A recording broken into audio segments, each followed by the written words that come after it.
County Airport Commission meeting for Monday, February the 25th at 8 a.m. And anyone that has public comment at this time? Good morning. Cold folks out here. Good morning. Good morning.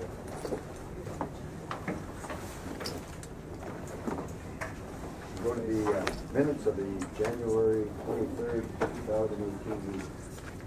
I will move on the very detailed minutes. Motion by Commissioner Nevenin. Second by Commissioner Bowler to approve the minutes as presented. Discussion on the motion of the minutes. Hearing none, all those in favor of the motion to approve the minutes signify by saying aye. Aye. Those opposed, same sign. Motion is carried. Thank you. All right, we'll move to the financial statement, and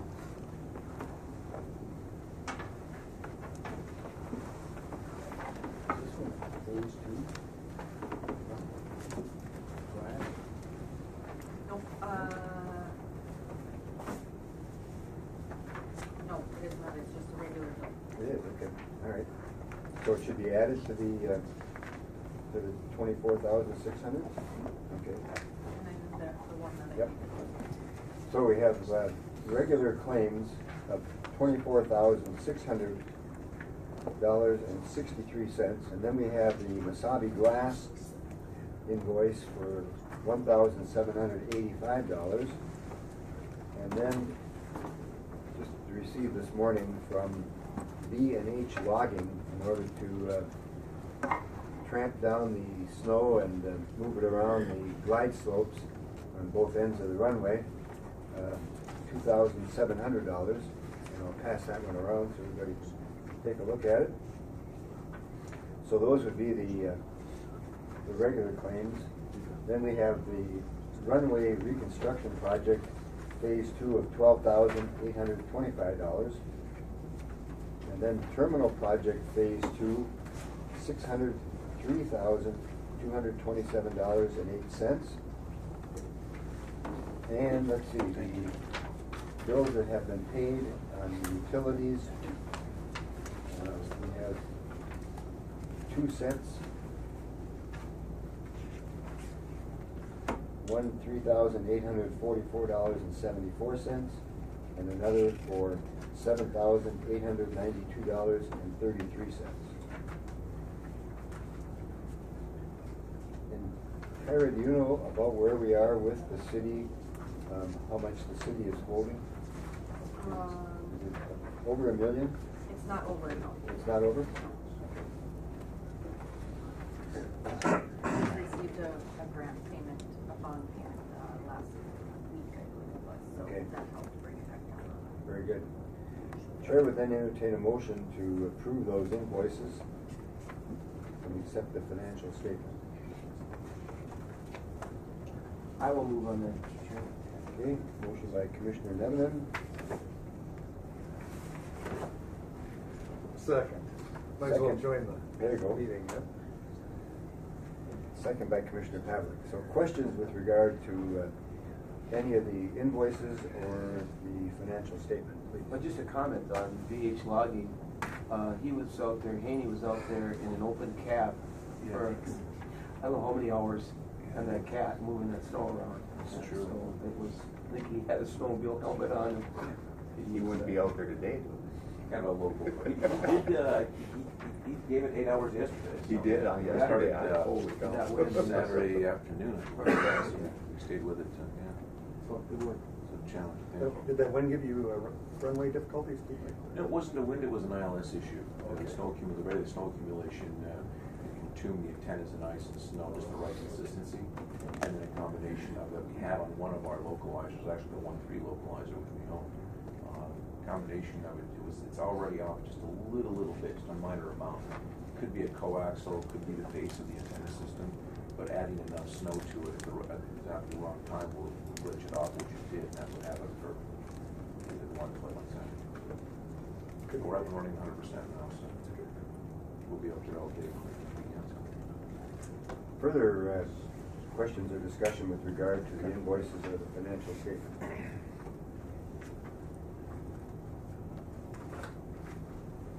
Hearing none, the chair is going to place the question on approval of the invoices and the financial statement. All those in favor of the motion signify by saying aye. Aye.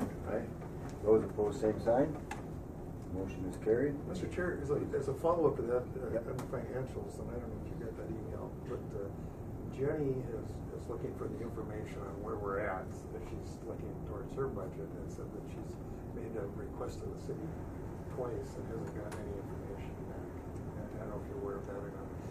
And I haven't talked to her, I just saw an email that she had sent Friday. Okay. So, So has she sent it to Ken or to? it just said That? it just said to the city. So. Okay. Because, I think what she's looking for is, what we're looking at for budgets for next year, so she can start to knowing that we're gonna have deficit because of this spending. Right. And she just doesn't have those figures. So anyway, I just saw that. I will talk to Ken. And maybe we could just call her or Yep. something and get her whatever she needs. Thank you. Thank you. So that would be for the 2020 budget. Yeah, that's what it sounded like in the email. Okay. Very good. Thank you. I think she knew we were meeting today and wanted me All right, let's go to Rick and Steve on phase 2.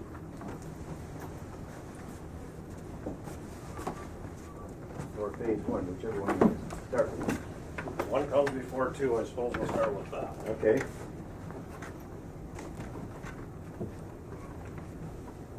in from the cold. Yeah. A little cold, but, you know. It's always warmer 20 than degrees midget. warmer than we saw, a few weeks ago, right? I think you were a degree colder this morning than we were when I saw it. It's like minus 26, I think, when I left. Lots of snow, lots of wind, looking at your note on the chalkboard, and I'm trying to equate that to snow, which I think is about 12 pounds a cubic foot. Everybody's moving lots of weight off the roofs these days. I don't think there's many snow rakes left at the hardware store.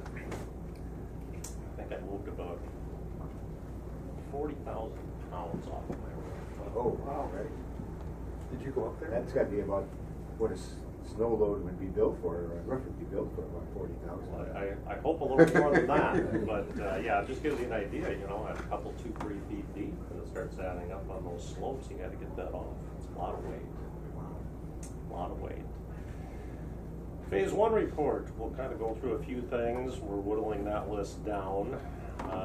Start with the window film for TSA. Destin is waiting for a couple of samples to come from Elite Tinting out of Duluth, and they believe actually that there's a pretty good film, that frosted film, correct, that should cut that glare down. Once he receives those samples, we'll take and get that ordered and priced and in a whole and let you know so we can get that taken care of. The other sun glare at the Delta boarding kiosk, those window blinds are on order, so we're just kind of waiting for fabrication to get done on them. A couple more weeks, I suspect. Last time I chatted with them, they were earmarking about mid-March, so I'll touch base with them here today, tomorrow, and see if we can get that honed in on, but they are ordered, coming soon.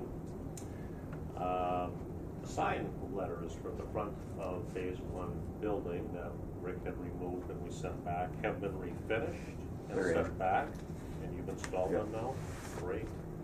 So take a look. Hopefully everything looks better, and we'll keep an eye on them to see if that staining reappears. But there's always, I think, going to be a difference in that finish compared to what Green Tech had done. It's a different stainless steel material, recall.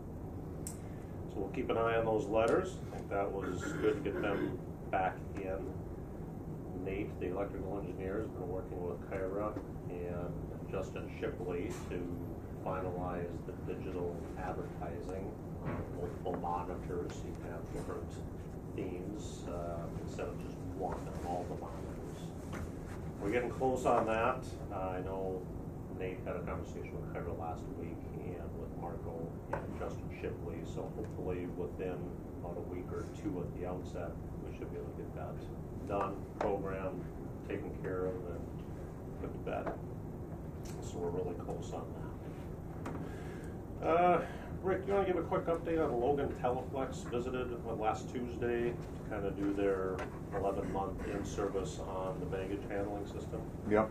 They sent the guy up. He was just, he wasn't the fix-it guy. He just ran it through all the tests, answered Holly's questions, answered TSA's questions, and then just did a report, and he'll bring it back and tell them what needs to be adjusted. He never had a screwdriver or nothing with him, so. Could have loaned him a screwdriver. He doesn't know how to fix it. He Okay. just knows what's right or wrong, I guess. I don't know. But yeah, he says he doesn't fix it. So he's got a report. There's a couple squeaky bearings, and pretty much that was it. So he's going to put that in there and suggest to fix it, to replace them or readjust the belt on one of them and stuff like that. Nothing major. He said overall it was in good shape. Good. And you reviewed with him the issue on that first fire coil Yep. door? Yep, I showed him the pictures, and then so he was going to put that in the report that the barrel brackets were tearing apart or whatever they're called, Yeah. to get those replaced. And then he says otherwise the door ran fine. He checked the limits, and so everything's good other than the brackets need to be replaced. Okay, so we'll follow up with them and determine if they need to send somebody back then to do some additional tweaking. Right. I would have thought they'd have sent that right person once and saved themselves a trip and some money, but however they want to do it for you. What the jet bridge, has that been functioning correctly? It's sounding okay. You must have good eyes. Excellent. I can hardly wait. Oh. Go ahead. It's functioning, but it leaks, right?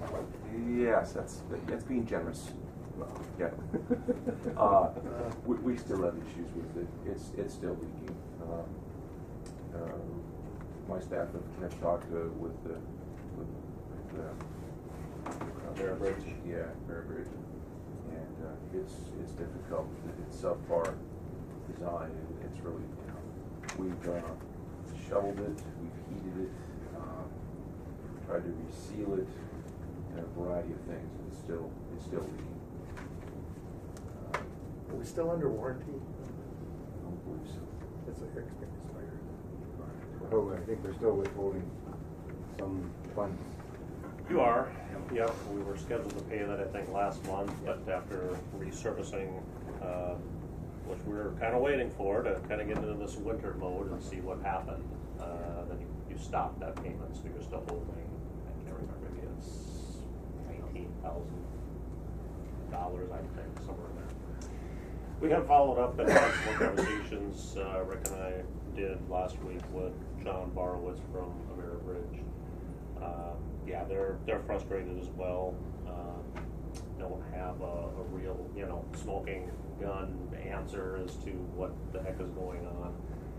It is theoretical, and I think at this point, Rick and I believe the heat tape that they've added is obviously working, and maybe too good, because it's melting and that moisture is coming through that rotunda seal and dripping down and creating icicles and the stalactites. So, if you want to look at that, go ahead. Yeah. When we did some work on it last week, if frankly if our staff hadn't gotten on it, the icicles in different locations on the unit, if they would have moved it, it would have essentially teared off some sensors off the unit. So it's really interestingly designed. Again, I'm being generous in my description with it, with the sensors, what have you. We went to the point that we took a Herman Nelson aircraft preheater, 150-degree temperature in there, heated the whole tube, heated specific areas, and so it's leaking. And they even offered that, to buy some additional heaters, but that's really, just putting a Band-Aid on something that probably needs stitches. We need to get to the root cause.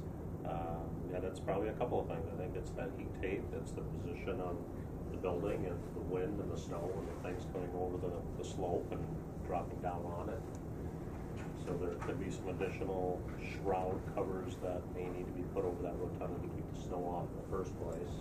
And we talked about that with them initially, but they came up and did the heat tape option first. And realizing very costly option, and the one thing we discussed, of course, initially was really the structure literally covering the area of the Yep. rotunda and that seal area. I don't know if that's still something feasible. Would they do that for 18,000? Hard to say, we'd have to look at, there's moving parts, and so how that shroud would cover that and keep those things active and moving with some of the wiring harnesses that come on the top and feed over to the rotunda is a little difficult, but not impossible. So I think we just gotta keep searching it further. Recommendation from Ameribridge, if you recall, there was a fella by the name of Jeff Epson with Delta, who maintains many of the jet bridges at MSP. And we had some conversations with him maybe about a year ago, I think it was around the holidays last year, when this issue started happening, not necessarily in the snow, maybe it was some of the other apparatus that were acting up. But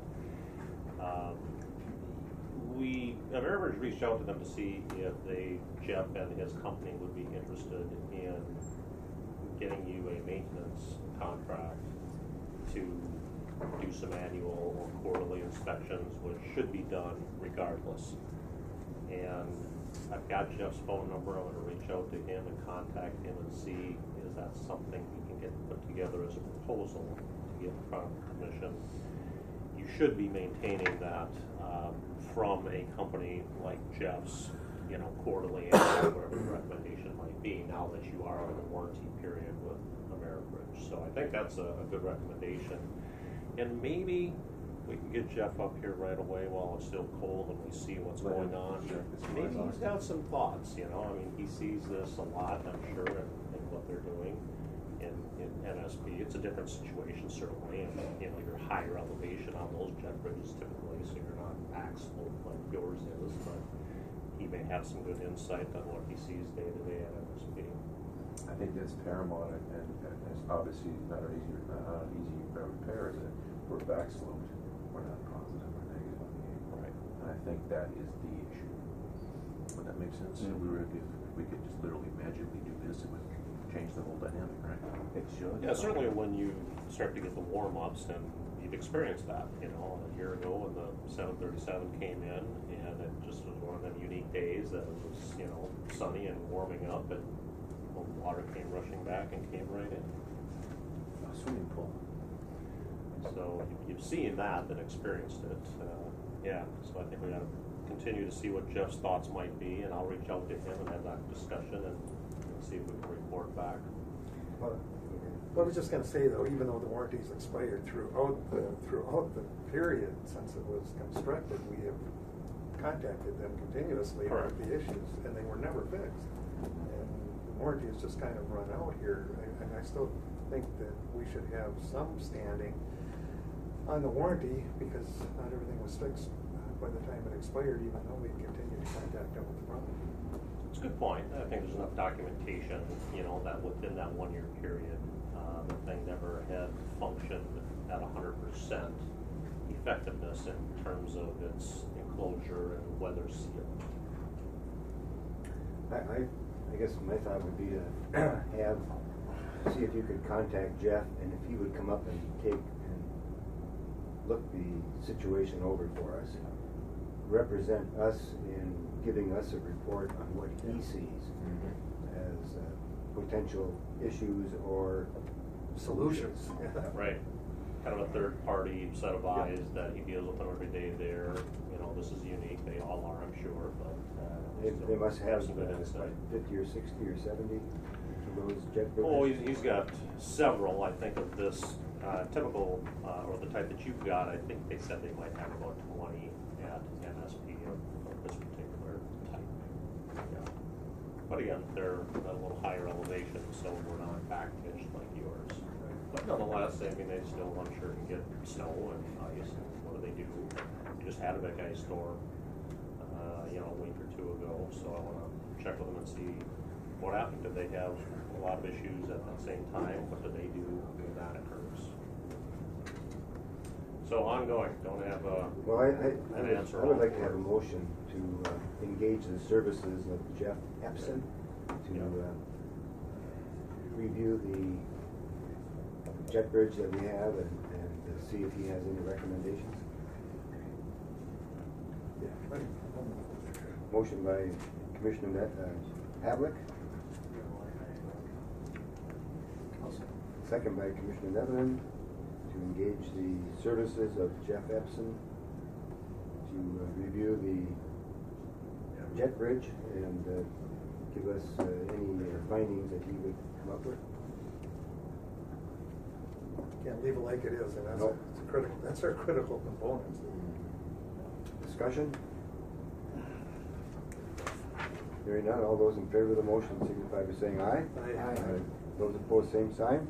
Motion is carried. Thank you.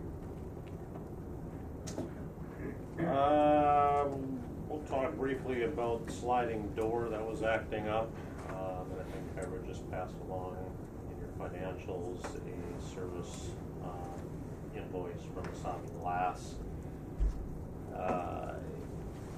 Not really, we don't have a hard, solid answer as to what was happening other than wear and use. There was thoughts, was it the snow load on the roof? Was it putting just ever so slightly pressure on the top of that door? Rick was out, shot the laser absolutely straight on the bulkhead. And the floor. And the floor. It was binding at a specific spot, and they came and adjusted the rollers and cut the bottom of the door. The head of the door down to give it a little more clearance and adjust things. Worked great for a couple of days, not even a day. Yeah, day And then it was back binding Yeah, again. about a day. So then he came back, fixed it again Almost a a week full ago, and now it's fine. It's fine. Yeah, I haven't heard nothing. Yeah, it's still I've fine. checked it a couple times. Yeah. So I believe, and Masabi believes, it's just kind of wear and use, and every so often we'll have to kind of keep an eye on those tracks and rollers and make sure everything's good. But now that they've taken that head down on the door itself, there should be plenty of clearance for it not to bind. So keep an eye on that. We'll see if anything else comes up. The other item is the boiler number 2. We're functioning great on number 1, and interestingly with the cold snaps and things we've had, and the draw that we've had on our temporary construction for the addition, boiler 1 is kept up. So that's a great thing, that you've got the capacity there. Boiler 2, however, continues to be problematic. Continue to sort of take away the excuses, if you will. We hear from RM Cotton and the boiler manufacturer, well, it might be this, it might be that. So we fixed those things. We've repiped the vent limiter off the regulator. They felt now should be direct vented outside. Great, they paid for that. We hired Shannon's to do that. They have piped both of them directly to the outside. Still not firing. Boiler number 2 is not working. So at this point, they are scheduled to come up next Tuesday, March 5, and do another inspection and in-service on that. RM Cotton, I assume, and/or the boiler manufacturer technician. JK Mechanical will also be here. Ted has asked if he can have, I think, a contact he works with that Ewell Company present, since Ted will not be able to be here next Tuesday. So we'll chase it further and hopefully get it solved. JK is kind of with us and with you. He believes there probably is something wrong with that boiler itself. What they want to do, whether it's the internal electronic board or something else, we don't know. We'll find out more next week, but it could be changing out the whole boiler. Maybe more cost effective for the manufacturer than trying to dig in and search and find and figure out, but. They were identical boilers. Yeah. They literally sit side by side. One runs perfectly, one does not run. So, more to follow next week. Do we need to have Shannon's out there at that same time? To be with them, whoever did the piping and? It wouldn't hurt. It wouldn't hurt, just to make sure that there's, no issues, no questions. It's kind of process of elimination at this point, so we continue to kind of take away the issues that they come up with, that it could be, and I don't think there's anything left at this point. They had their service guy out the first time when he was here too. Who was that, Rick? Shannon had their service guy out when the manufacturer was on site. Okay. Back in, Last time. yeah, June or whatever, September. So it'd be good if we can maybe have that person here again. You remember that name? I do not. Craig. Well, we'll get a hold of Yeah, I can't remember. Jesse and find out. Because ultimately, that's probably your go-to service call person anyways, moving forward from an operational standpoint. We're in big trouble if number one went out. Ooh, Yeah, yeah. It would cool quick. I sweat every day about it. Yeah. I don't know. I seriously don't know how you eat it. I don't know. You have to Living on the be edge. creative, Yeah, you very creative. have to jump into some temporary heaters right away and reconnect gas and or electric. So hopefully we haven't had to do that. If I may interject into your presentation, I need to, I'll send another email out to Nate, it's regarding our power control lighting system. We're still not at 100%, it still has glitches in it, it is a safety issue, so I'll throw in an email to Nate, they have a discussion with him today. Just, the issue still is not resolved. We went from an analog system that worked perfectly to a digital system that works very poorly, frankly. And we still have not got that resolved. We experienced it just the other day, actually. And overly simplify, what happens is the pilots are calling for 100% lights. They're coming on, and then any minor amount of garble on the radio, if there's some background noise, etc. Just any signal relatively close on the frequency 122.8 will bump that system and it'll bring the lights down, which of course is not a good thing. So I know that Nate had talked that possibly the manufacturer was going to be on site. Now maybe I'll lay a little brighter fighter under Nate today. So Let's do that, and I assume he'll be calling in at our 10:30 meeting as well, so we'll touch base. That was the last note I heard from Nate as well, as he was going to reach out to the manufacturer and kind of spark a, let's come right here and take a look at it and see if that manufacturer can handle it. because the old system worked perfectly for 45 years, I am not adverse to going back to Right. an analog system. Let's put the old system back in. I'm really serious about that. It worked flawlessly. And can pilots contact the analog with the? Yeah, it's strictly clicking of a mic on the unit con frequency 122.8. So it wouldn't matter if it's the pilot would not know whether it's analog or digital. So right now when they dim, they have no way to bring it back up. Yeah, what happens is it's dimming in the most critical time of the approach. So they're on the clouds, and they've been assigned the approach. The pilot click the mic up to 100%, so it gives them all lights, gives them approach lights, etc. Right? Halfway through that approach, the system is too sensitive, and it's listening. It's overly simplified. It's listening to too many signals, and then it thinks that the pilot has clipped it down. It thinks the pilot has reduced the intensity. It has, but the pilot has not. And so that's bringing the intensity of the lights on, of course, which changes the approach. Right in the middle of the approach. dramatically. So we will discuss that urgency with him, and maybe that is the best solution. I was thinking that exact same thing. You know Let's what go the back to the equipment old. is? I don't know if they took it out on the building. Could still be there. No, it could be in the landfill. Oh. I situated the old building. Right. eBay. I know Kenny didn't take it. We'll take it for $1,000. So unless Jackson took it, that'd be the Negative. only. Then, Didn't have enough copper in it. No. He'd know where it is. Yeah. True. Yeah, I bet Kenny just left it in the building once the new one was up and running, and Wagner's took care of it from there. I don't have anything further on phase one. Anything further on the microphones or the speakers in the secure area? Have been any more? I've not heard anything Jack? further. I haven't. Should be solved. I think so. Everybody should be happy with the apparatus. We had Justin Chipley go down and purchase and install on the TV stand. So, as far as I know, Holly's happy. Okay. Very good, thank you. Phase 2. Phase 2, Rick, you want to do a Phase quick 2, run through? tapers are all done. It's half painted and everything else will be painted out this week.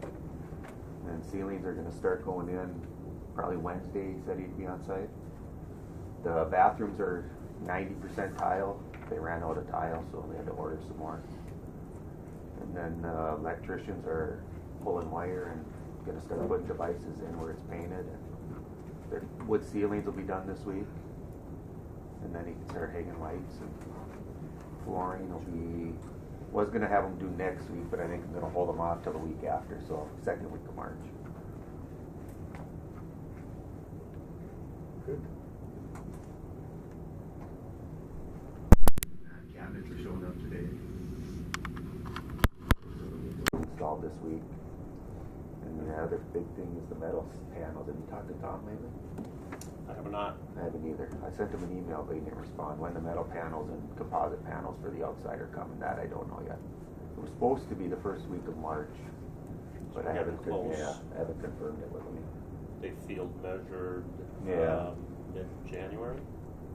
The second, first time was in November or something, and then they verified before they put them into production. Right.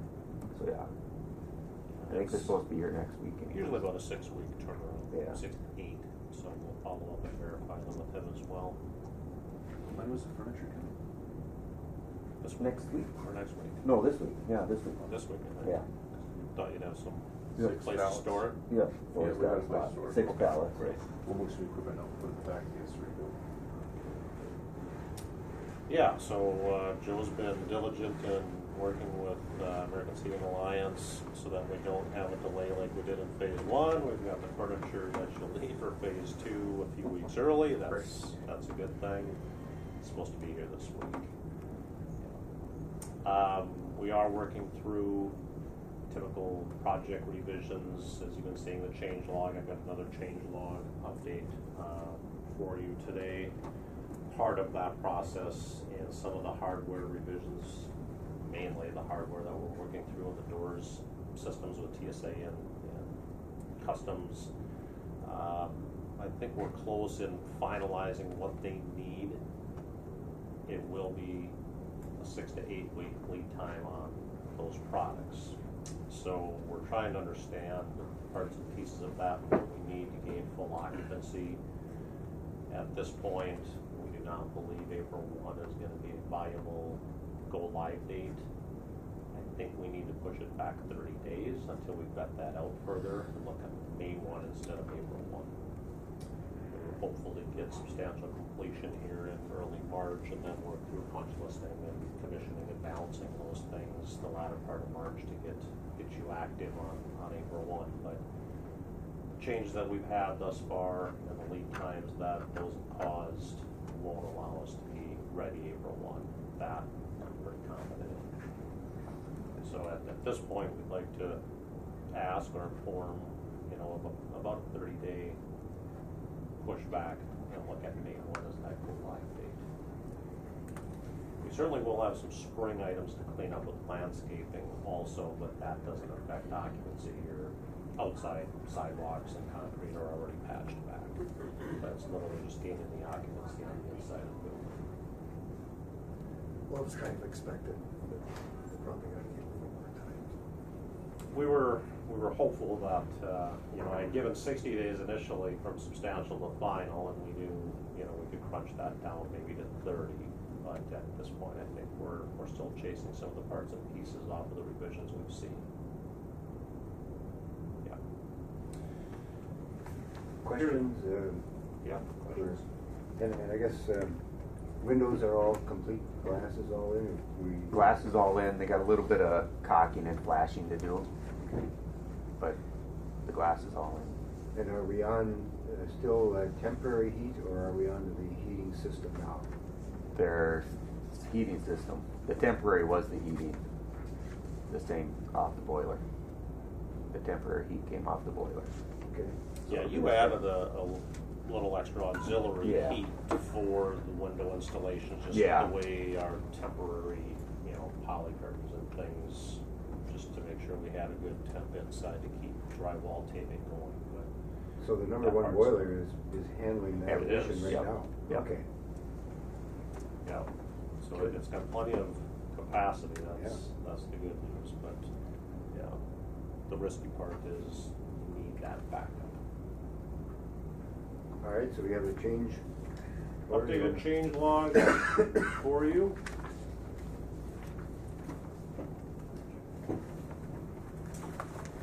And,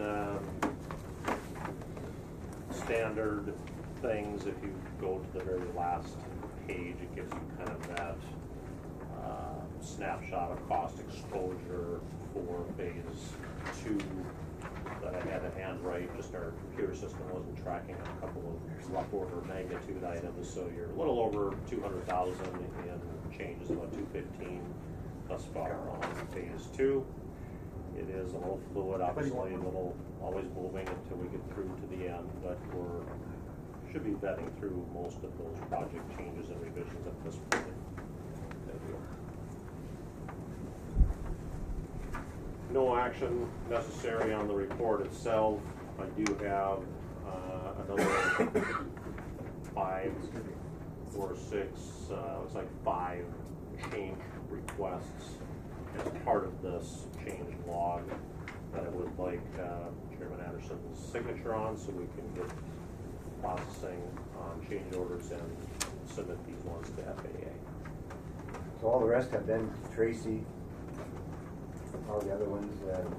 They're ongoing, but the previous ones that you signed, yes, have been sent to Tracy. I know Bob Gores reached out there 2 weeks ago roughly. She responded back and said, yeah, she's a little tied up and getting to it, so we'll continue to send these to her and try to touch bases and see if we can offer any additional insight. You want to just read through them? Sure, the first one is Field Order 14. Its amount is, bear with me,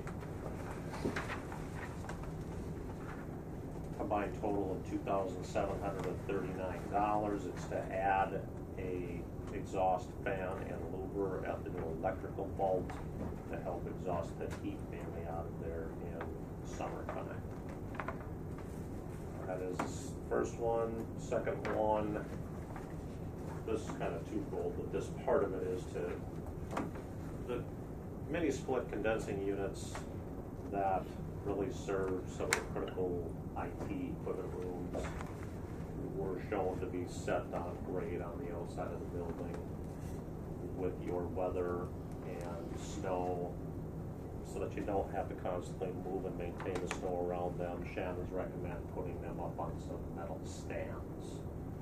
We said that's a great idea, so they have done that. The cost is $1,800 and $900 a piece. There's 2 of them. Next one is those mini split units.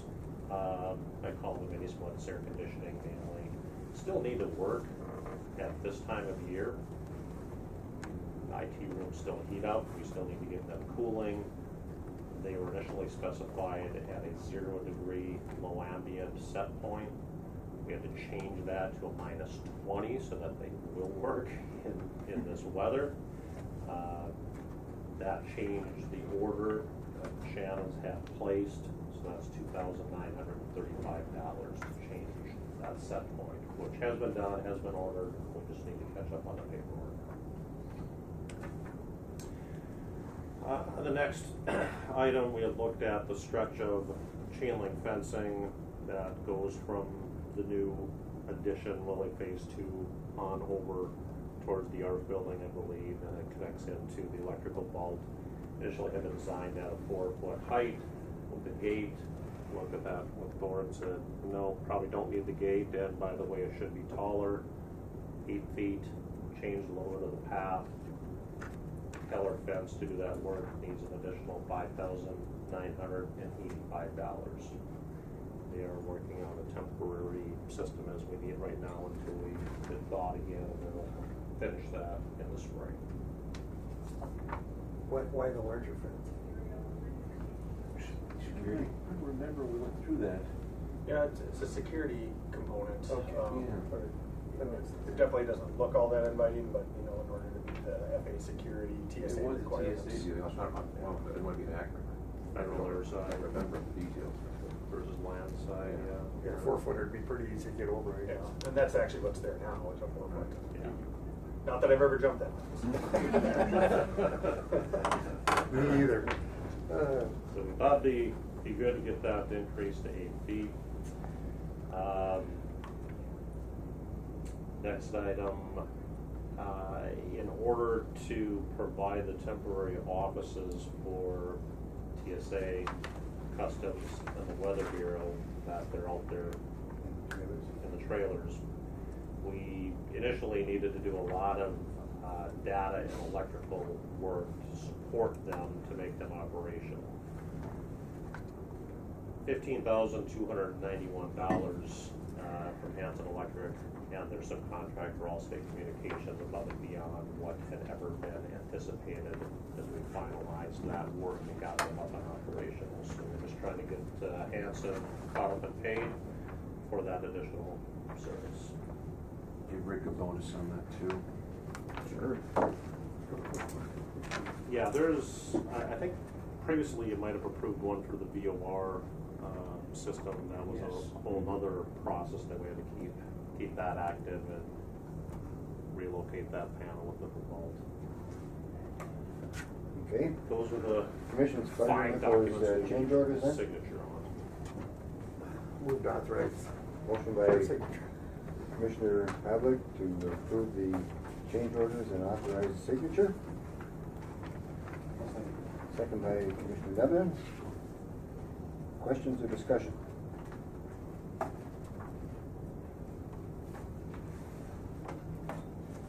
Hearing none, all those in favor of the motion to approve the change orders and authorize signature signify by saying aye. Aye. Those opposed, same sign. Motion is carried and change orders are approved. Thank you. Further on phase 1 or phase 2? I don't have anything further. Very good. All right, so back to the, I guess there's a couple things we gotta do here. Kyra needs some furniture to fit the office there. And so we need to authorize her to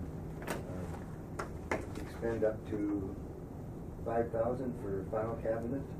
Excuse me. File cabinets and a front And a desk. Commission's pleasure with that? What about the stuff we have already? Is it usable or is that the deal? It's not. The key, I don't know that it'll fit in there. Yeah. We're gonna utilize what we can from what we have from being with the front desk and their setup. I'll make that motion. Okay, motion by Commissioner Bullard to approve up to $5,000 expenditure for file cabinets and desk equipment for the Airport Commission. Second. Second by Commissioner Pavlik. Questions or discussion?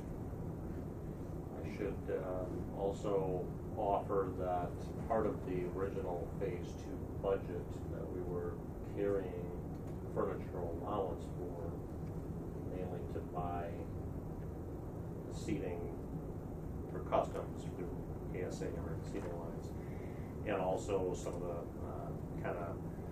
I'll call it the interrogation furniture in that secure area, stainless steel table and chair that fold down, but there could be some capacity within that budget to handle, this up to $5,000.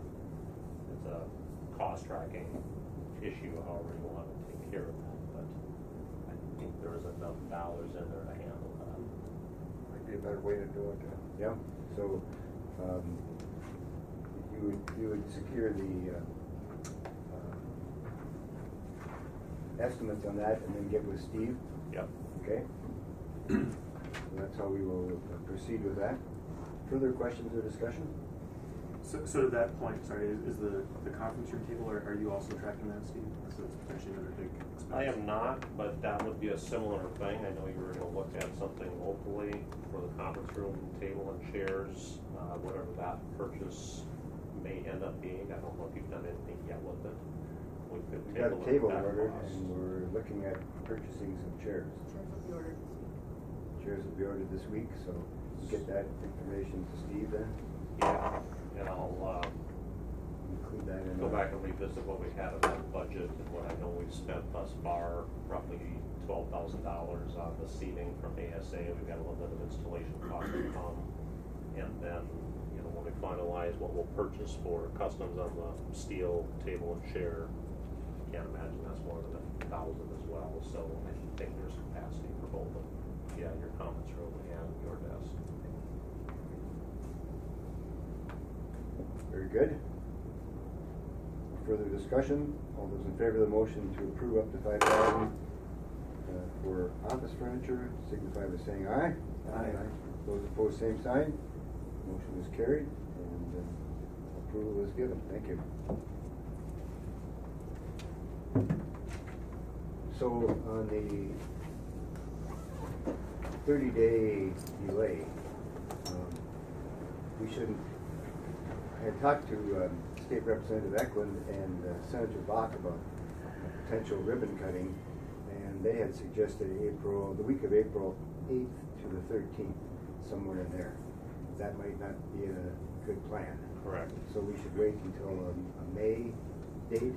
I would probably push that toward the tail end of May. Just let's hope our weather cleans up and we can finish the landscaping, and it'll look a lot better by Memorial Day, certainly.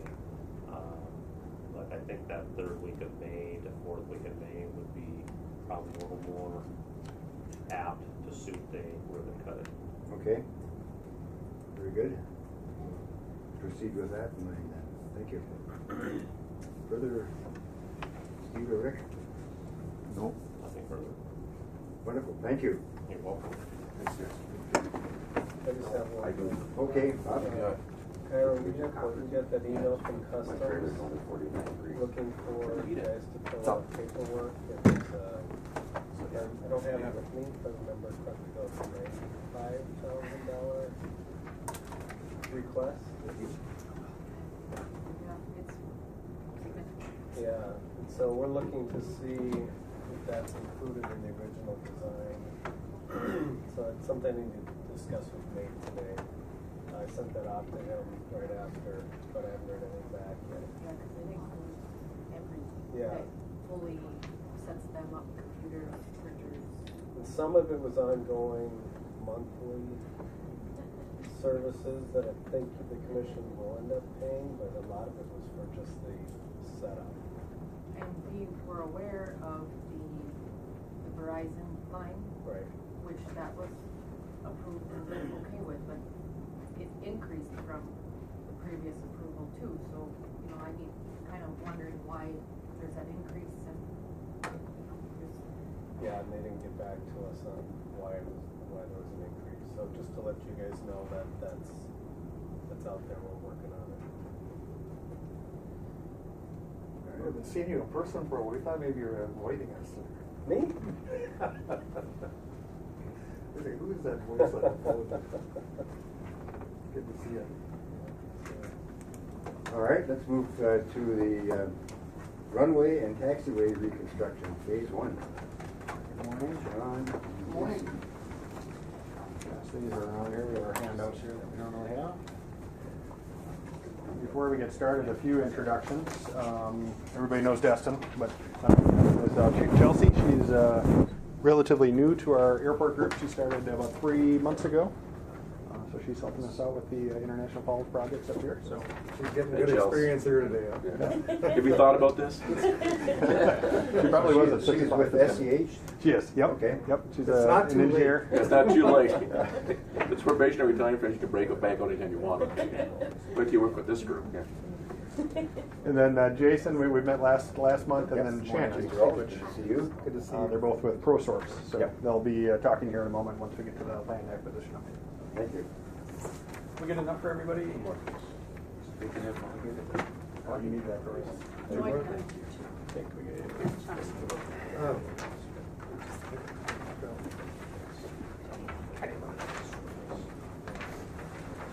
All right, well, we'll jump right into it.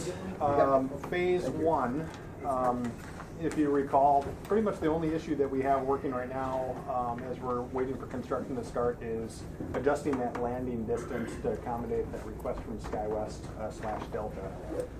In order to do that, we have to install a temporary PAPI. Thor and I have had many discussions with the FAA over the last couple weeks, so I think we got it all figured out. We got the framework figured out. We're just kind of working through the safety plan and this coordination with the FAA and exactly how airplanes back taxi and things work. But Didn't know it was that complicated, did you? I thought you'd just go down the runway and turn around, but it's, there's more to it than that. Yes, sir. So just to summarize, we're off and running on it. The following steps that we need to work through are arrange the flight check for the installed PAPI. So once the PAPI is installed, the FAA has to use FAA airplanes to come in and make sure it's at the appropriate glide path and everything is set up appropriately. They require that for all PAPI. Maybe I'll take a step back just so everybody's aware of what a PAPI is. It's a precision approach path indicator. There are 4 lights that indicate the glide path of the aircraft. So from the air you can see white lights or red lights, and that'll tell you how you're doing on your glide path. If there are 4 white lights, you're too high. If they're 2 red and 2 white, you're right on glide path. 4 red lights, you're too low. So it's a good safety enhancement in general. What's the old saying? White, all right. Red, you're dead, huh? That's very cool. That's very true. That is very true. So this will give everybody a good handle on their glide path coming in. So it is a good improvement. Except for we do have to go through all these steps to make sure that it is properly flight checked. We also need to work, which we're working with the FAA, Thor and I are on working the construction safety plan. So that's the FAA's buy-off on making sure that the improvements are according to the FAA guidance and regulations. And we've been the cert inspector now is he has some opinions on how it's done. So we're working through that. Well said. And then the final item would be is actually coordinating the change with the contractor to actually acquire a temporary PAPI and install it. So those are the 3 items that we got to do. We have worked with the FAA to get that flight check ordered, and that was kind of delayed a little bit with the shutdown, but they came back and got right to it. So what they're requesting is $6,288.30 for what they call a reimbursable agreement in order to accomplish the flight check. So essentially, you paid the FAA to come in and certify the equipment, and then you can use this as part of your grant. So then you're actually taking FAA money to pay the FAA. It's essentially what a reimbursable agreement is. It doesn't really make much sense, but it's all a requirement, and the FAA needs to certify it, so it's just kind of part of the deal. So we anticipate the flight check to happen in May. It is covered under your 2018 grant, so the one that's already there, so it's almost like an addendum or amendment to that existing grant that you already have.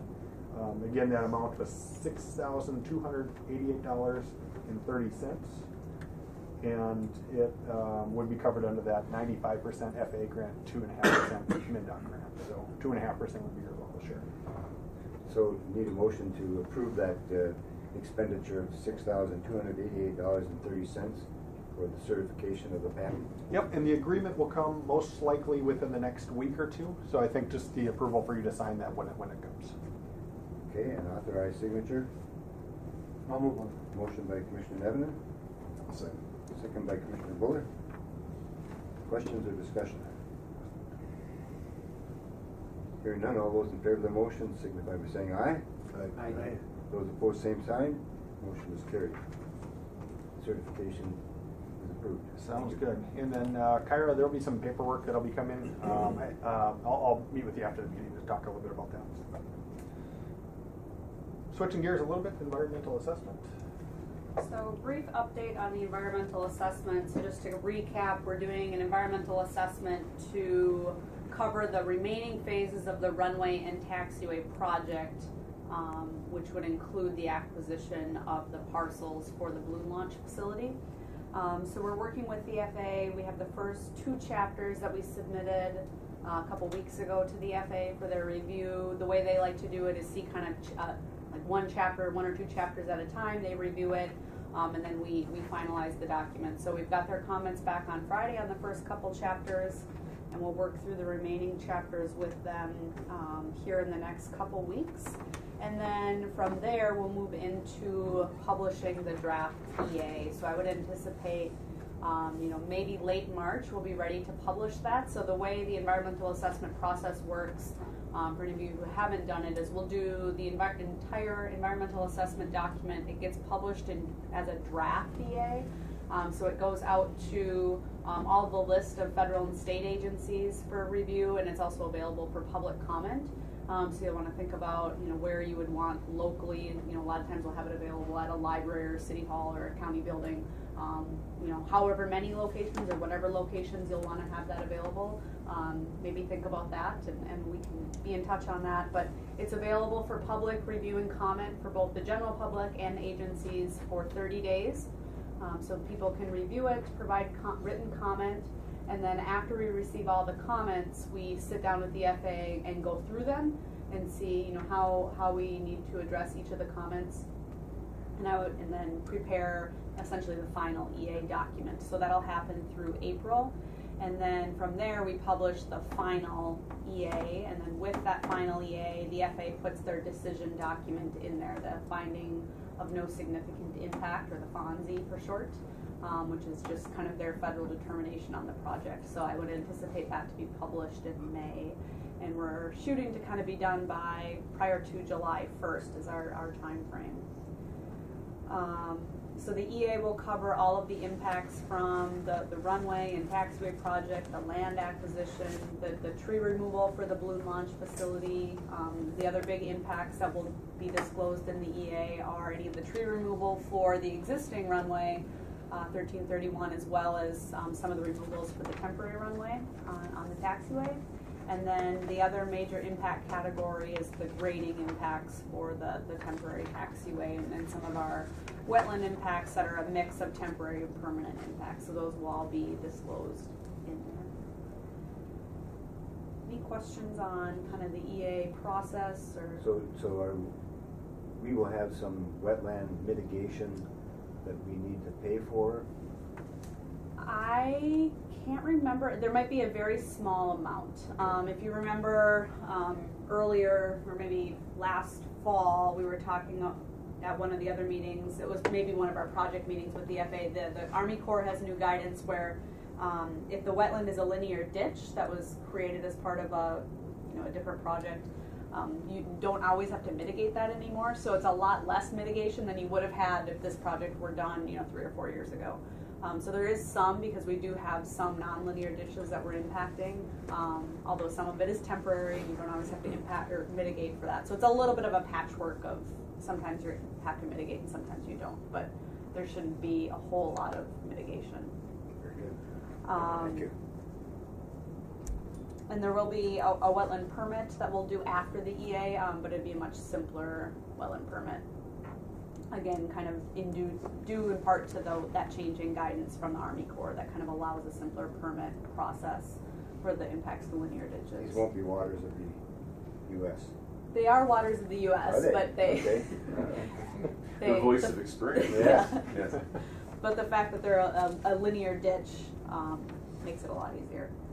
We did Commissioner Pavlik is our expert, so Yeah. if there's any questions, you go to him. Yeah. Every time we talk about this, I look at that picture.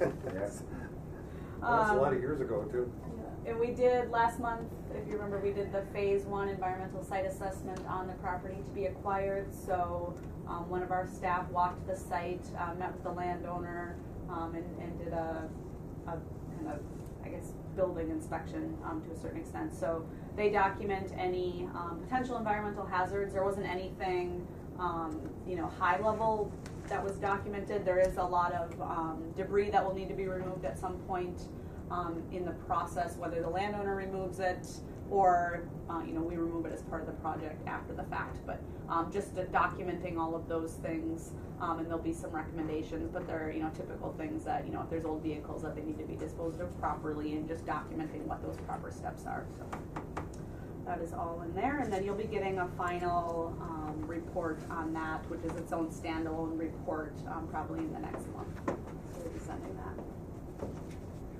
I think that's all I have on the environmental assessment, unless anyone has any questions. Just curious about how much time would you guys had to commit to something like this? I'm just curious about the process.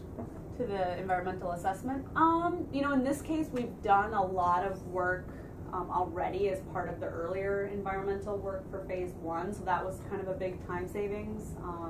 But it's still a lot of writing work to kind of get everything packaged up in the way that the FAA wants it, and then just kind of repurposing and repackaging a lot of things that we already have into the way they like to see them in this type of document. So. Yeah, and the reason I bring that up is just the general public again. Just I don't think they appreciate fully what it takes to put these types of things together. One thing we did talk about in scoping a few months ago, but you might want to consider if this is something you'd want to have a public open house or hearing as part of the process. The open house, none of that is required, but it's something that you could consider if you did want to do that. I don't know if it's necessary. Thank you. Moving right along to phase 2. So just one comment with the EA and the level of work that goes on. Everything is happening so quickly, as you're probably aware, that normally the EA is done with about a 30% design, and then it kind of moves forward. But everything's just moving forward pretty much at the same time. So a lot of the stuff that is done during phase 2 is feeding into KCCA and how that is put together.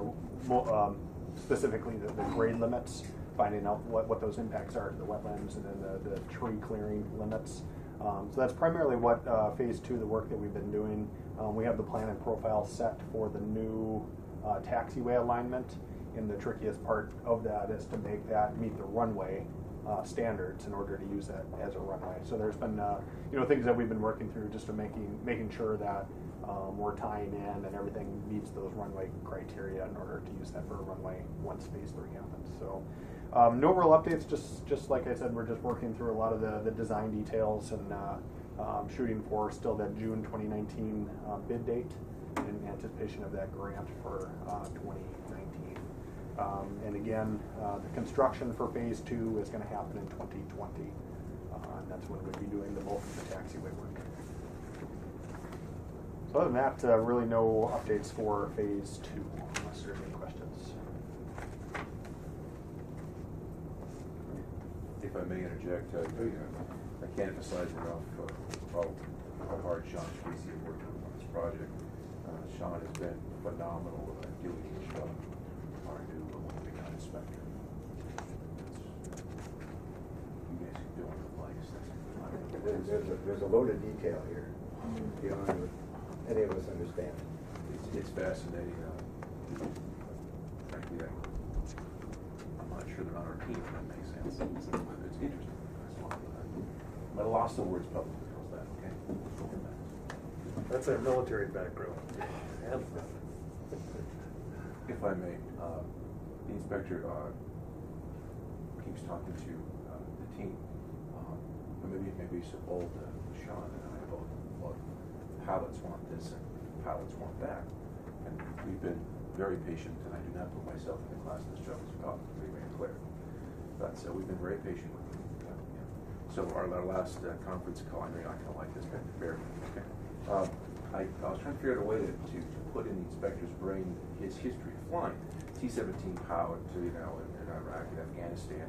We were talking about the temporary pad ban. How do I educate this gentleman? Soft. Hey Sean, I could hear you on the end of the phone going, no, don't do that. But hey Sean, when you were in, when you were a captain of C-17 in Afghanistan, the guy was shooting at you. Did they use a PAPI then? Well, Lord.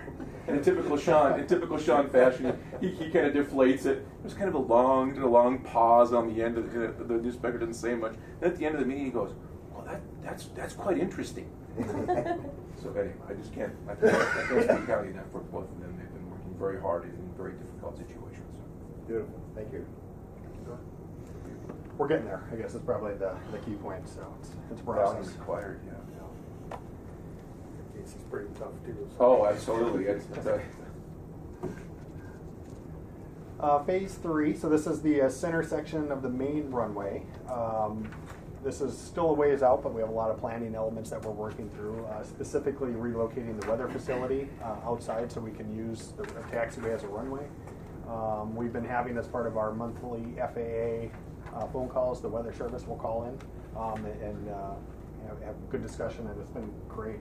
Bob Brashears has been very helpful just on coordinating what their requirements are. They seem more than willing to do whatever is necessary. So I think we have nothing but time right now. The FAA has a memorandum of understanding that they're working with the Weather Service on how the facility operates and who does what as it moves. And then I think ultimately, once that memorandum of understanding is in place, you guys will get a new lease with them because you'll have the property acquired. So once the property is acquired, the memorandum is done, then you can do a new lease, hopefully a long-term one, to get that in place. Any questions on that? And then land acquisition, I guess Jason and Shannon are here. They, again, it's underway, I guess. The ProSource has been working with the landowner to start that process to begin the acquisition and relocation portion of the project. I don't know, Jason and Shannon, if you want to come on up.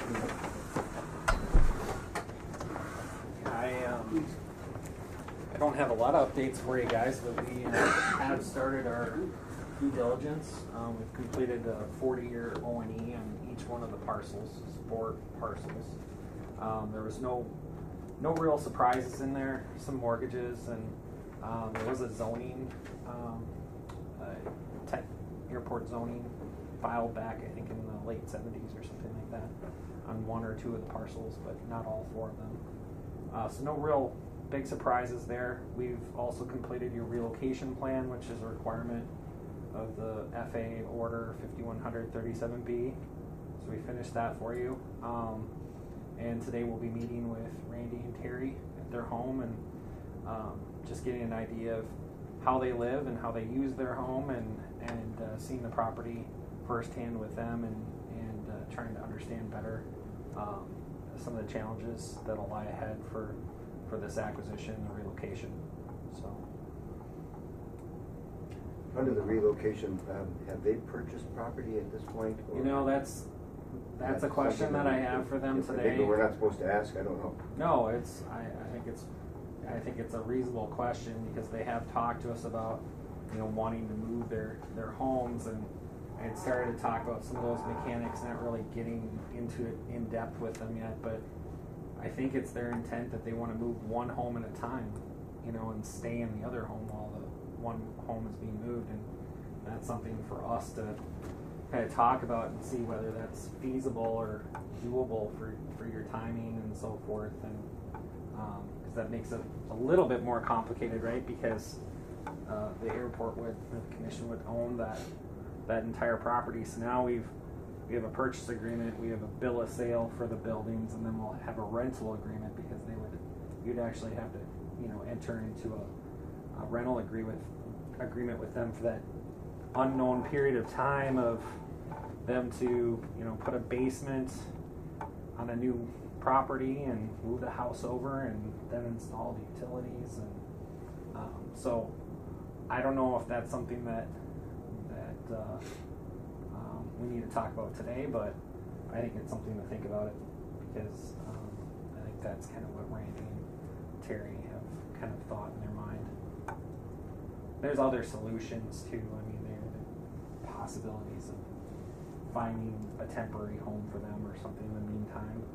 And that might be a better solution, but I don't typically recommend to my clients that they enter into lease agreements after we've acquired, just because especially here, there would be so many opportunities for problems, like, the heater goes out, and then now you're the landlord, you're gonna have to buy them a new furnace, and who knows how long they'll be there, after that point, or if there's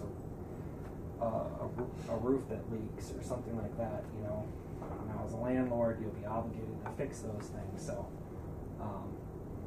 but sometimes there's no other options, or sometimes it's palatable. But those will all be things that we'll get to talk about as we go through the process.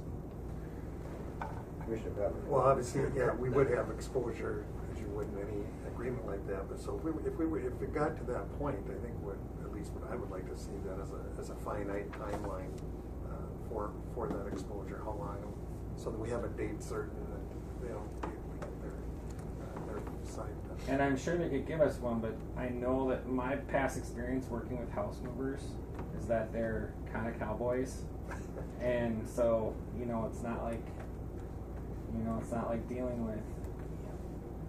So that's the one caveat. I'm sure that they'd give us a timeline. I'm just not sure how on time it would be. Well, then that timeline could really mess up getting the balloon launch facility relocated also. So that would be my concern. Yes. I mean, I've seen a lot of house moving activities managed, a lot of it, and sometimes they'll come out right away and they get the house off the foundation. It's sitting next to the foundation on blocks, and it might sit there for a while. A season. So these are just things to keep in mind. And Who's responsible for removing any materials left over? I mean, is it the commission's responsibilities, the homeowners? I mean, typically I think it would be something that it would be an agreement between the two parties on, and so typically, if it's personal property, and it sounds like in this case a lot of that stuff Randy intends to move it to the next location, and if he intends to move it, then we'll be obligated to help pay for those moving costs of those materials, those items. And if there are things that he does not want to move, it might be cheaper for us to provide, a dumpster or something like that, so that we don't have to pay to move it someplace else. We just pay for a dumpster. So typically, when someone's been in a home as long as they appreciate having the dumpster there, because there's a lot of things they're going to realize they don't want to move. So. If I could, Mr. Chair, you're going to meet with him today? Yes. I don't know, I'm just not personally real concerned, because he's been very good to work with so far, and I'm sure he wants to get things accomplished too. So. Yeah, he told me that he's already started to get quotes on building a foundation, and he's already talked to a house mover, and so it seems like he's somewhat motivated on his side, at least at this point. And the appraisal process is where? The appraisal will start approximately a week to 2 weeks from today, from the date that I meet with the landowner. So they're all queued up and ready to go. So that initial appraisal will start, and when that's complete, it'll take usually 5 to sometimes up to 7 or 8 weeks for them to complete that work, and then it gets reviewed by another appraiser.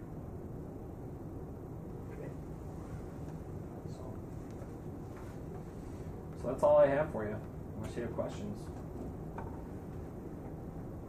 Shannon's A lot of questions. I'm not sure what to ask. Oh, we'll keep you in the... Learn from the expert. Very good. Very good. No, Shannon will do a lot of the research on comparable housing and help me with the study that we're going to be completing. So she does a lot of that for us on other projects, and there's quite a bit of work to be done. She's kind of the adult supervision. Yeah, right. Uh-oh. I'll be out of trouble. Well, they probably can't see much out there. There's a lot of snow right now. Yeah, I'll be relying hopefully on some other pictures that before you got all the extra snow in the last month or so. Because I think we're at about 56 inches so far this Wow. winter. So. Yeah. I don't plan on walking through the woods today. Okay. But we'll do the best that we can and try to just interview and find out whatever we can and look through the buildings that we're able to get into and that sort of thing, so. Or you've got snowshoes, don't you? Yes. Okay, just in case. You can just drive from one house to the north and I'll give you the code to the garage and go in and grab it. All right, any further questions? Right. Thank you. Thanks for being here.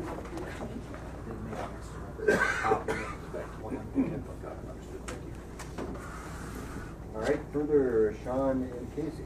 Sure, moving right along. Supplemental appropriation. So again, for just a recap on this, normally funding is either in the form of entitlement or discretionary funding. That's just the normal channels of funding from the FAA. Recently, in their most recent budget reauthorization, Congress approved a $1 billion supplement, and it has gone through an initial wave where they allocated $200 million of that. So right now there's $800 million that's still available. We helped KIRA submit this package for phases 2 and 3 in order for that funding.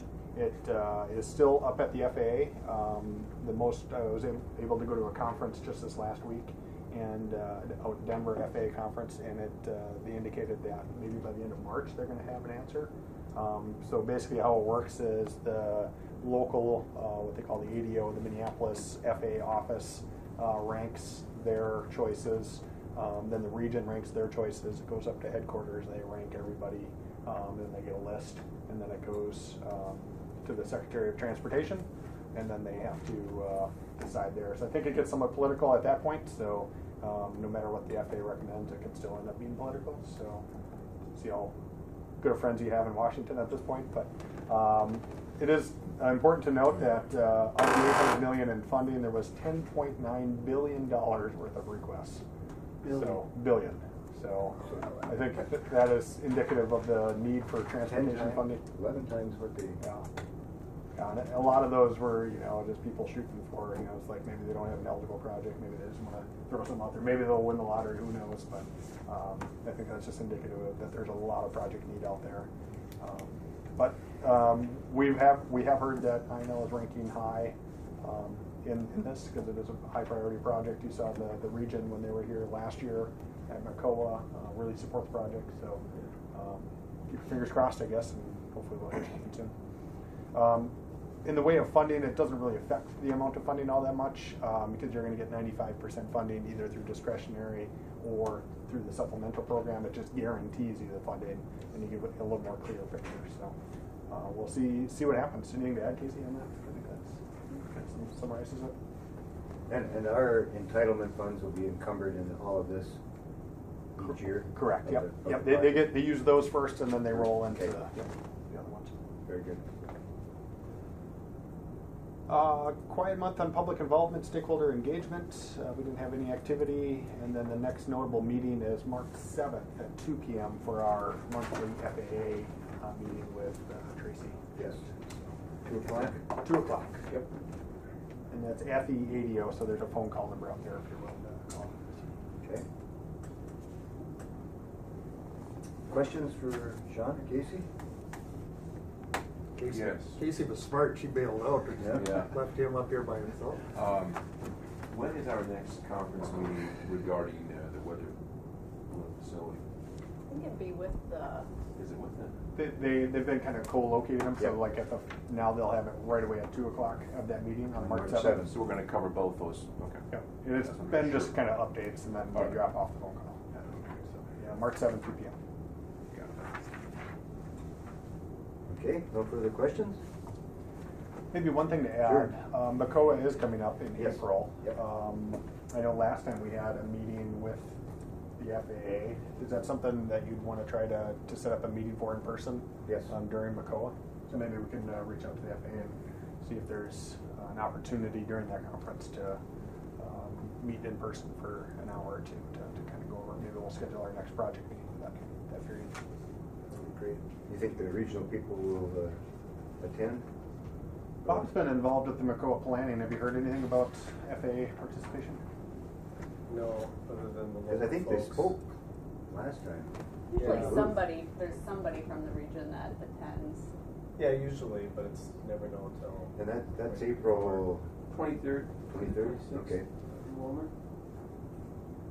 So things might be already on their way by that time. Yep. Okay. Money flowing down I noticed, whichever way it goes. I noticed in the itinerary, correct me if I'm wrong, that there's a tour of Vegan spiders, right, over to Granite Falls. How's that program? Well, thank you. Thank you. Thank you. Oh, good work. Things are moving. All right, we move to old business, if there's any old business. Mary, do you have anything? Nothing there? All right, new business? All right, we move to the manager's report. Oh, I've covered the majority of the. Snow. Snow, yeah, like snow, exactly. As you know, it's been an interesting winter.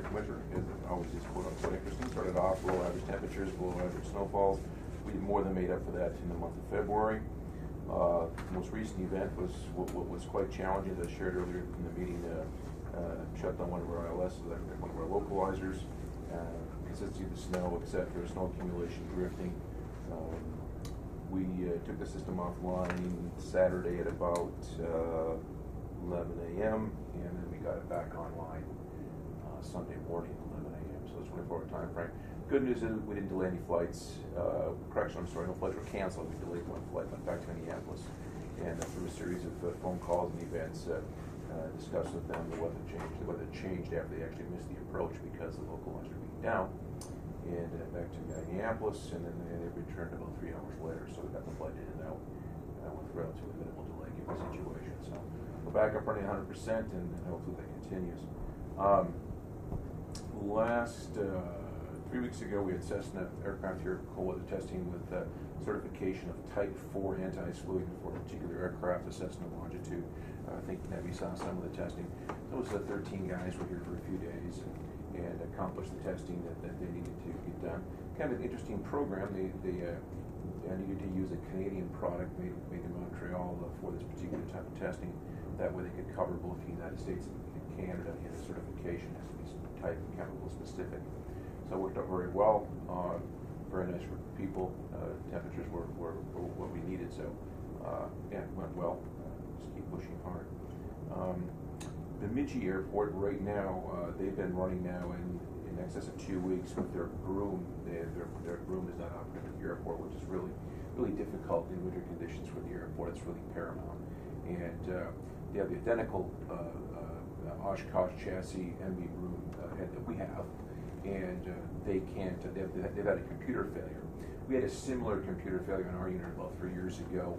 We reprogrammed. We actually reprogrammed / had to forced into the corner to buy the computers for ours. And so we tried helping Bemidji by we sent our computers from our spares to Bemidji. Actually, Mark Cook was a powerful lighter construction. Was very helpful. Hand delivered our computer to their maintenance people, and unfortunately it didn't work. So we have it back now in our possession. So Bemidji, I believe, at least as of today, is still not operating with a broom, which is really difficult safety issue. So hopefully they get that resolved. Other than that, we've had enough snow. We're good for a while. The drifting's been phenomenal, and then complain about it, but we live here and keep pushing on. Right? Summer comes eventually. But other than that, nothing else. Very good. Questions for Thor? Please. But just that broom issue, I mean, even for us, it shows we're vulnerable in that sense. Oh, definitively. Because you just can't pick them up. You can't. Yeah, it's and of course all the proprietary, dialogue, with the computers. I mean, it isn't like quote unquote in the good old days you could order parts and it was a CAD engine or et cetera, and you plugged it in and you went. They protect their product, and of course what happens is it's profitable for them. But the sad part is that the industry doesn't hold them accountable like you expect. If you have such an expensive piece of equipment that's so vital, you should be able to call them up and say, hey, send me the computer, send me the boards now, we need to do this. Well, they're playing the game on their end too. I'm assuming that they don't have them on the shelf because they're not programmed, except they're expensive, so it just snowballs into delayed effects. Yeah, unfortunate. All of our snow removal equipment is functioning? We're at 100% right now.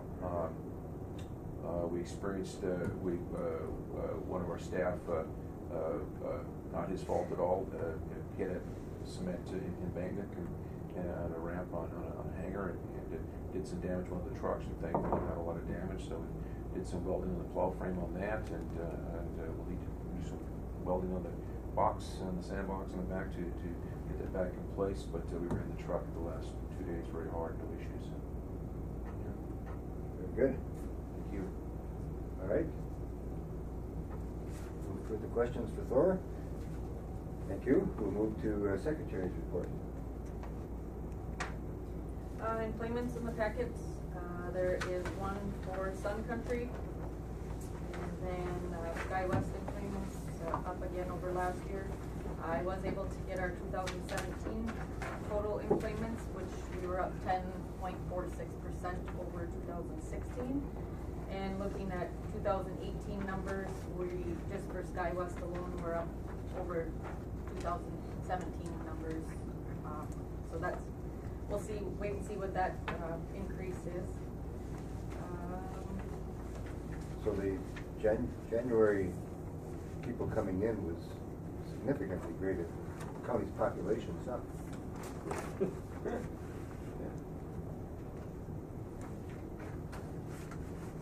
Well, that's wonderful.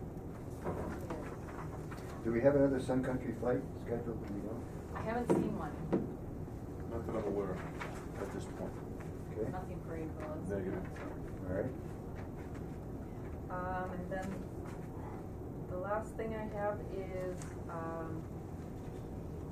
KGHS contacted me in regards to the Minnesota Twins sponsorship, which is typically an annual sponsorship that the commission does each year, and just wondering if they want to continue with that. I believe in the past the commission has gone with the bases loaded sponsorship for $400 a month. All right. Commission's pleasure with, and we've got that budgeted as part of our marketing funds. I'll second Jason's motion. All right. I'll second. Get him involved there too. Yeah. Right at the end. Motion by Commissioner Schobel, second by Commissioner Pavlik to approve the bases loaded sponsorship of the Minnesota Twins.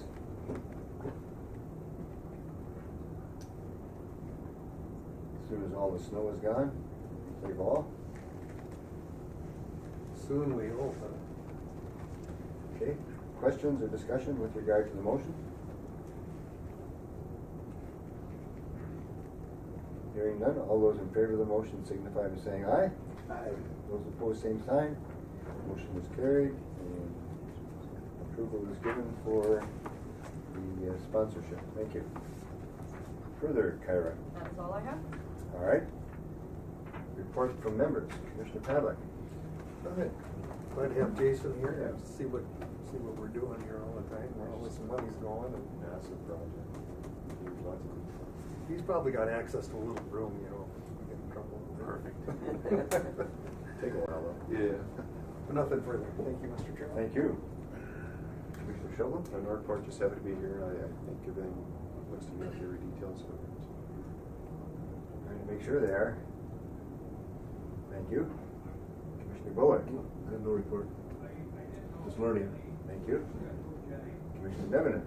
Just a couple things, and again, because I'm in the unique position that I see Kyra handling this volume of paperwork and working with this SEH team about getting these grants and complying with all the paper requirements, and I don't think people fully appreciate what it takes to keep all that moving, so I want to just recognize Kyra's work and the team for helping putting that together, because it is a lot.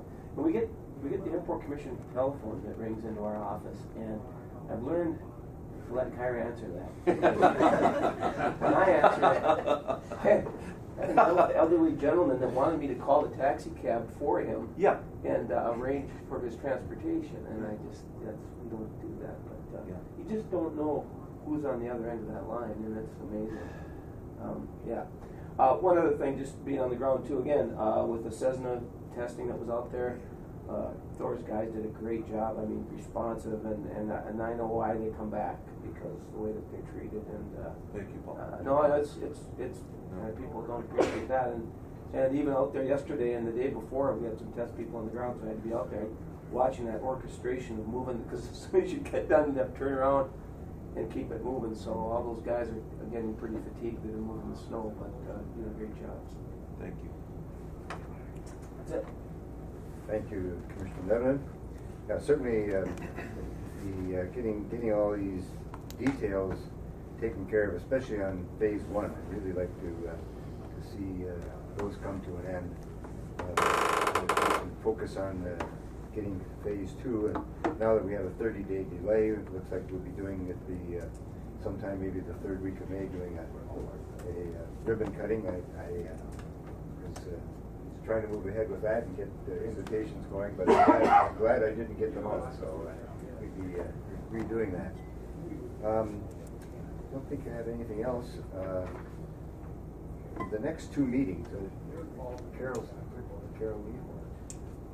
Yeah, she's got your dates, because I've got a conflict in March on the 27th, or potential conflict, being in St. Paul. That's the fourth Wednesday. Is there another day that week? Could we do it the Monday? You can do another Monday if everybody likes getting up early. The weather will be better. Well, we're getting up early either way, so it's a Monday or Wednesday. Okay. Monday's usually the one day That's open? that's open. So the 25th of a month from today? March 25th? 5 at 8 a.m. here. Yep. If that works for everyone.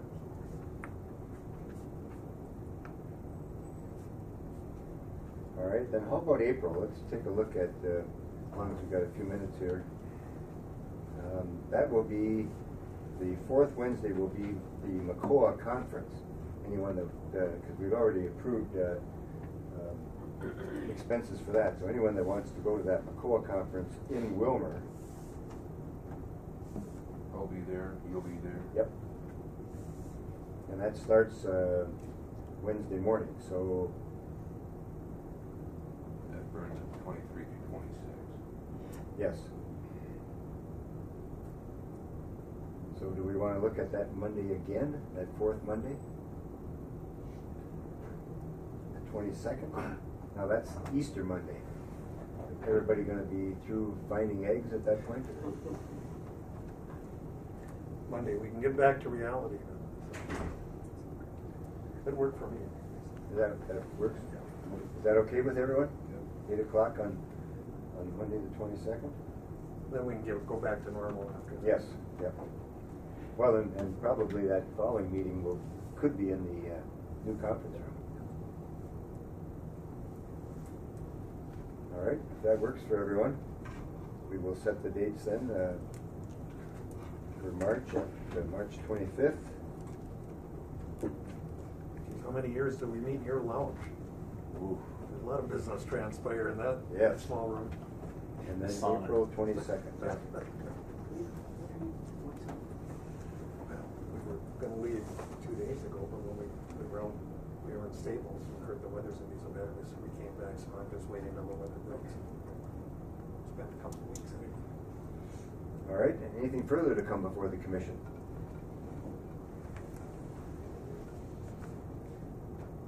All right, hearing nothing, seeing nothing. Motion to adjourn. Motion to adjourn by Commissioner